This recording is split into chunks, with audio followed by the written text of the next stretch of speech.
Good morning guys. நாங்கள் இப்போ fried rice செய்ய போகிறோம். இங்கே பாருங்க கட்டு சிக்கனை நல்லா நம்ம பொரித்து வச்சுருக்கோம். இப்போது கேப்சிகம், முட்டைக்கோசு, ஆனியன் இதெல்லாம் போட்டு வதக்குறோம்.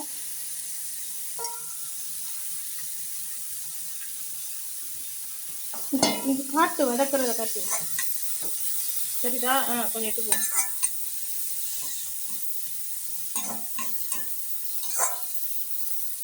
வதக்குறோம். கொஞ்சம் ஒரு 2 minutes வதங்கட்டும். அதுக்கப்புறம் மசாலா போடுவோம். கொஞ்சம் வதங்கட்டும். இப்போல்லாம் ஃப்ரைட் ரைஸில் கடையில் எடுத்துகிட்டு வரோம்.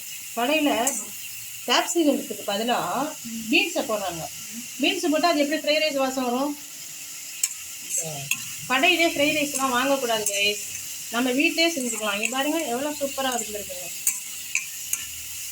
என்ன சொல்லிக்கிற அஜய்? Don't laugh Ajay. நீ பாரு, நான் ஃப்ரைட் ரைஸ் வீட்டிலே செஞ்சுட்டு நீ சாப்பிட்டுட்டு உங்கள் அம்மாட்ட போய் கடையிலலாம் வாங்காதீங்க மம்மி, வீட்லேயே தெரியாத மாதிரி செஞ்சு கொடுங்க அப்படின்னு சொல்லுவேன். ஓகே, நேராயிடு. அப்படியே சிக்கன் பீஸை நான் தின்னுட்டின்னாக்கா ஃப்ரைட் ரைஸுக்கு சூப்பராக இன்னும் கொஞ்சம் நிறையா கிடைக்கும். இரு இங்கே காட்டு வீடியோ ஒழுங்காடு. நானே டெய்லி தனியாக வீடியோ எடுத்து போட்டு செல்லு ஒரு பக்கம் எடுப்பேன், கடாய் ஒரு பக்கம் தெரியும். எக்கை வந்து அதில் ஆட் பண்ணுறோம். ஒரு 2 நிமிஷம் ஒரு 10 செகண்ட் விடுறோம். அப்போ தான் பொரியலாக வரும்.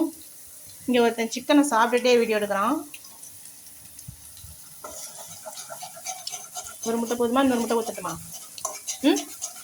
நான் ஊற்றட்டுமா? செய்யணும் ஒழுங்காக செய்வோம். நான் ஊற்றி இருக்கா யார் அது? இருக்கட்டும். ருகன் மாமாவுக்கு அடிக்க சொல்லு. ஃபோனை கட் பண்ணி வீடியோ கட் பண்ணாத. நம்மளுக்கு வீடியோ தான் முக்கியம்.